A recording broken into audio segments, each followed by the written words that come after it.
Милиони хора по света харесват, следват и споделят различни компании и техните марки чрез социални платформи. Маркетолозите харчат милиони, за да насочат вниманието на своите целеви групи към ключовите си послания и най-новите си продукти. В същото време, благотворителните фондации отчаяно се опитват да увеличат дарителските постъпления, за да продължават със своите добри каузи. Ами, ако има начин тези хора да си взаимодействат и да направят нещо чудесно, докато същевременно постигат своите цели. Клайк превръща съществуващото социално-медийно поведение в парични дарения към познати благотворителни кампании по целия свят.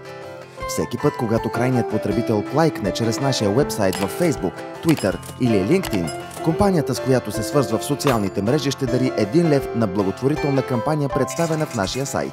Ако искате да присъедините компанията си към Клайк, всичко, което трябва да направите, е да я регистрирате на www.clike.bg, да попълните нейните данни и след това да отбележите чрез коя от социалните мрежи искате да я популяризирате. Можете да изберете Facebook, Twitter или LinkedIn, а след това да определите броя на почитателите, които искате Клайк да привлече към профила ви в социалната мрежа. 10 000 нови почитатели означават 10 000 лева дарение към благотворителните кампании, които последователите ви са избрали предварително.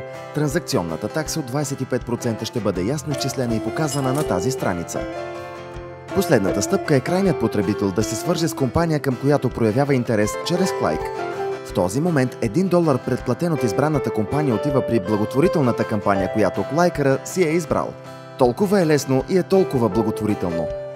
Компаниите достигат до своите целеви аудитории, докато даряват за благотворителност. Печеля-печелиш. Помислете си колко средства за благотворителност можем да съберем, ако компаниите, използващи социални мрежи, се присъединят към Клайк. Ако искате да започнете да правите нещата различно по мащабен начин, като направите малка промяна във вашето вече съществуващо социално поведение, посетете сайта www.clike.bg. Клайк, the charitable like.